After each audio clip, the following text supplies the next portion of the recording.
Assalamualaikum warahmatullahi wabarakatuh.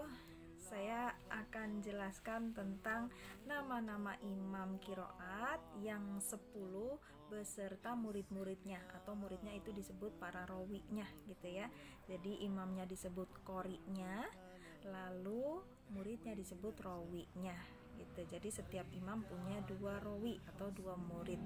Nah, karena di sini 10 imam, otomatis muridnya ada 20.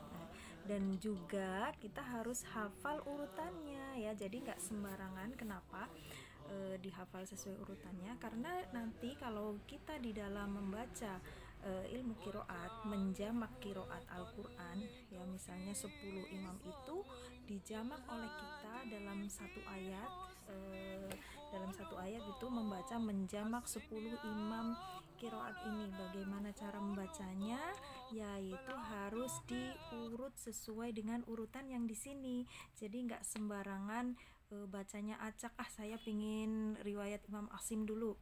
Nggak bisa gitu ya. Kalau menjamak itu harus sesuai dengan urutan, terutama yang ada di urutan kitab Imam Syatibi yang kitab Sab'ah ya.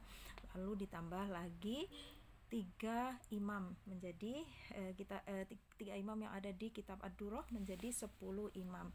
Dan juga harus urut muridnya juga sesuai dengan urutan imamnya. Nah, saya akan bacakan dari mulai yang pertama, yaitu di sini nomor 1 adalah Imam Nafi', gitu aja ya. Imam Nafi' itu dia punya murid yaitu Imam Qalun dan Imam Warash. Lalu yang kedua adalah di situ ada angka 2 ya, kita lihat Ibnu Katsir, ada tulisan Ibnu Katsir ya, Imam Ibnu Katsir. Beliau punya 2 murid yaitu Imam Al-Bazzi dan Imam Qunbul gitu. Lalu yang ketiga adalah Imam Abu Amr ya. Abu Amr itu dia punya murid namanya Imam Ad-Duri dan As-Susi. Jadi di dalam membaca Al-Quran juga nanti urut, harusnya bacanya nanti Imam Ad-Duri dulu atau Imam Susi dulu, riwayat yang mana dulu nih yang kita baca. Oh, ternyata di sini riwayatnya harus Imam Ad-Duri dulu yang kita baca ayat tersebut, baru Imam Susi. Itu cara menjamaknya seperti itu ya.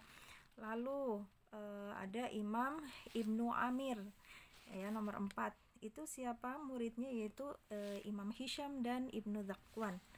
Nah, lalu berikutnya kita lihat di situ Imam Asim ya. Nah, ini yang di Indonesia pakai, yang banyak dipakai adalah riwayat Imam Asim.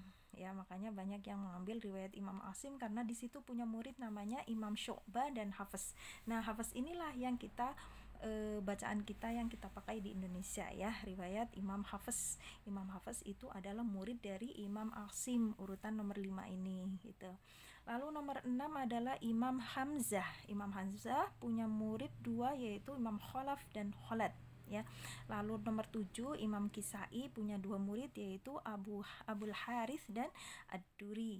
Nah, ini sama ya, Ad-Duri yang di nomor 7 dengan Ad-Duri yang di nomor 3 ya. Jadi sama, imam tersebut adalah Imam Ad-Duri.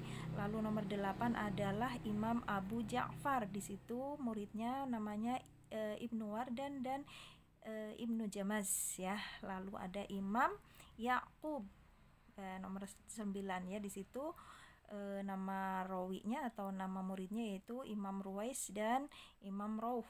Lalu berikutnya nomor 10 yang terakhir yaitu Imam Khalaf ya. Imam Khalaf punya murid yaitu Imam Ishaq dan Idris. Nah, inilah urutan atau nama-nama imam berikut rawinya yang harus kita hafal sebelum kita menjamak kiroat asyroh gitu ya. Atau nanti ditambah lagi ada kiroat yang 14, berarti ditambah 4 qori lagi. Lalu berarti rawinya ditambah 8. Jadi semua totalnya kalau 14 kiroat berarti rawi atau muridnya ada 28 rawi atau murid. Seperti itu ya. Semoga bisa dipahami. Ayo kita mulai dari sekarang mulai bersiap-siap untuk belajar ilmu qiraat. Barakallahu fiik.